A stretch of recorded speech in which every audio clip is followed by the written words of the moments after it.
This is Dr. Vaishali. I am reading from the book Spirit of Homeopathy, book written by Dr. Rajan Sankaran, and chapter number 43, Remedy Relationship, and subtopic is Change of Remedy or Change within a Remedy. Same remedy but different effect or different facet. When we see a change of symptom in the lifespan of the patient, especially a change in the mental state, we should not always jump to the conclusion that his remedy has changed. It is equally possible that he is exhibiting a different form of the same remedy. Each remedy does not present a fixed picture at all time, but takes many forms. A person can change from one form to another of the same remedy depending on the situation and also strength of the internal dynamic disease. For example, we could meet a Staphylococcus man who is so sweet and pleasant, but in another situation he may become very angry and violent. These are merely different facets of the same remedy, since both come from the same source. Now get down to the basic component. Therefore, each we have to get down to the basic component of the person and examine which remedy is indicated.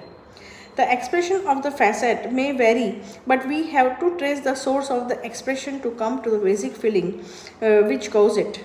Only a change in such basic feeling justify a change of the remedy. Also, such a change will invariably be accompanied by definite change in the physical general of the patient, his craving and aversion, his morality, and also the characteristic particular and concomitant. Only such confirmation would entitle us to conclude that there is indeed a change of the state and another remedy is needed to complete the action of the earlier one. For example, a lycopodium patient may present with a particular state of great anxiety about how he is going to accomplish a certain task, but once the task is done, the situation becomes less challenging and anxiety lessens. He becomes cheerful and his talk even become egoistical. This does not make him sulfur as yet. If he has a change to sulfur, then we must see sign of the total change. He would exude a definite sense of confidence and real egotism, a feeling that he is great, not merely showing or proving that he is great. The lycopodium often needs to prove to himself another that he is someone who is capable. The wish to prove himself shows that the lycopodium state of lack of self-confidence still exists even though it may not now be so apparent. When can we say the Staphylococcus person has changed and is now a causticum state? The change has to be in basic mental parameter. Staphylococcus is concerned about his honor, which is wounded easily. Rubric is honor effect of wounded. The causticum state does not have this basic parameter. So, as long as wounded honor and the sensitivity is being inserted are the main parameter, the Staphylococcus remains his remedy, no matter what change are shown in the expression. But the point at which the change and the person start thinking of others rather than of himself, when he is concerned about the injustice done to others rather than to him, and when sympathy and anxiety for others become the dominant parameter, the Staphylococcus is no longer the remedy and the causticum is now indicated, where the rubric is anxiety for others and sympathetic. Now under label how state change. Doctor says the patient, I have recurrent congestion in my chest. I am taking allopathic drugs, but I am losing my weight and strength due to them. Now interpretations of this rubric into the rubric are like theorizing. His theory regarding the action of the drug. Number 2, delusion injured is being. Means injured by the drug. Delusion says getting thin, means he is losing weight and strength. Egotism means I know everything, I have no doubt that this is so. The remedy that emerges is the sulfur. On taking his history, we see that when he was young, he was fat and was being insulted by a schoolmate and he used to go home weeping. And rubric were mortification, ailment from suppressed anger, whips from vexation, timidity. The remedy of that time was Staphylococcus. His mother says that sometime in his youth He underwent a big changes, and after these changes he has developed the following characteristic, like feeling he is a superior, the need for others to know this fact, and great achiever, anger followed by quick repentance, and dipsomania.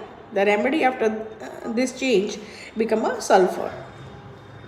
How and why did the change of the state, means stephysagria to sulfur, occur? It occur because at some point the situation becomes so intense and the stephysagria state proved insufficient to cope with it. So then change to the opposite state was called for it at that moment. Consider the case of man running in front of lion which catch up with him, so his state has to change to one complement the earlier state. First state is when the man is running, means he has timidity, fear, desire to run away, feels inferior to lion. And second state, when lion catch up, opposite of the first state, which was courageous, think he is superior to the lion and desire to fight. In this way, when one state reaches an extreme on account of the situation and yet the person is not able to cope with the situation, then the state change and into another one which is complementary to first one. And in some opposite way, take one more example of the gelsemium and arsenum nitricum. The gelsemium state is like that the man sitting in a place which is about to crash. He clings to his seat, immobilized, unable to do anything. The slightest jerk deeply upset him. He anticipates the disaster. While when the plane somehow lands on the runway, he has to get out of the plane as soon as possible. His state now changed to the arsenum nitricum. With its desire to escape, trapped feeling, impulse to run, and desire for open air. There is no clinging now, no immobility. Rather, there is a exactly opposite, forsaken feeling and desire to run. We have already studied the situational materia medica. Now we can really understand that the complementary remedy will come from situations which are complementary. Example, the situation of two complementary remedy will be such as to be found very close to each other or one following the other. Now, inimical remedy. So far we have examined remedy which are complementary to one another and see that is some way they are opposite. Because of this difference, one seems to be predisposed to the other. We can get confirmation of this idea if we examine the other relationship between remedies, namely the relationship of incompatibility. Some remedies are known to be incompatible to one another, which means that they do not follow each other well. This probably signifies that when one state exists, the other cannot exist behind it. This means that these two states are in some way very close to each other, very similar, so that one cannot predispose to other one. It is the same idea we show about to apply in the reverse direction. If remedies that are in some way opposite to each other are naturally predisposed to one another, then the remedies that are similar will naturally repel each other. Repel each other. The best known example of incompatibility between remedies is that of the causticum and the phosphorus. These two remedies are very close to one another.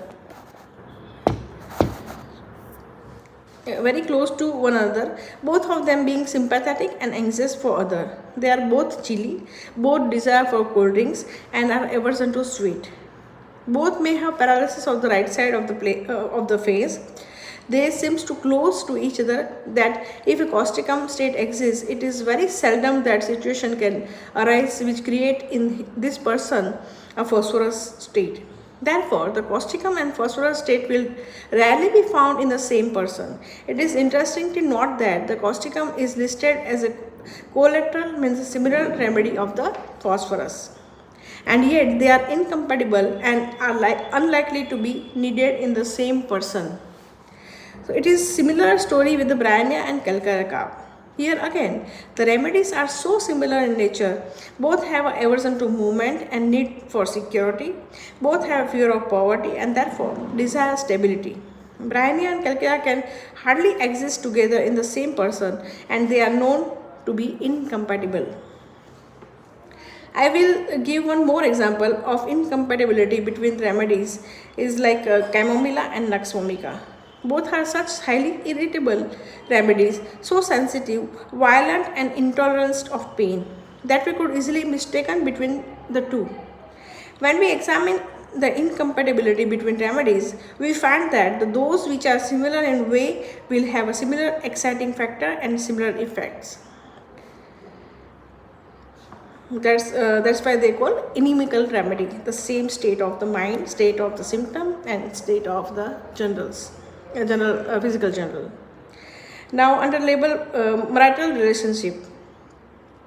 In marital relationship, or where two persons living together in a harmony, you will usually find that each will belongs a different remedy state. Each will belongs to a different remedy state, and that their state are complementary, means they are opposite in some way. This happened because each one of us has within himself root of the several remedies.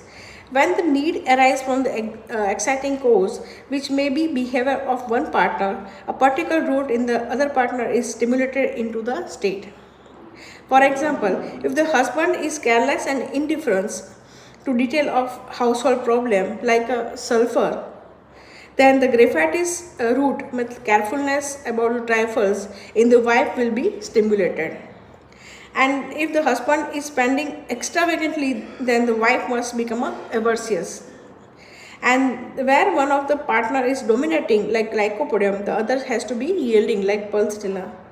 If the relationship is to survive, the people if the relationship is to survive, the people do it voluntarily in the beginning, but over a course of time, it becomes an involuntary state, especially if the person already has such a root inside. This is also the reason why the child is often born with the root of two complementary remedies. For instance, root of arsenic alb and the sulfur, lycopodium and the pulsatilla. These remedies can occur in pair in the child because if he gets one root from one parent, the complementary root is derived from the other parent. If both are pretty strong and excitable, then the state may alternate in the child. This teaches us to study the nature of both the spouse, means partners of patient or parent of the patients. A proper understanding of this approach can be useful in the prescribing. If you see a typical graphitis lady, just look into the nature of her husband, and if you see very strong sulfur in him, your remedy is doubtly confirmed. Sorry, I again double confirm. Sorry. If you see a typical graphitis lady, just look into the nature of her husband, and if you see very strong sulfur in him, your remedy is doubly confirmed. If you see strong lycopodium man, and then you can almost predict that the partner is going to be a pulsatilla state, especially if they have adjustment themselves to each other and are living harmoniously.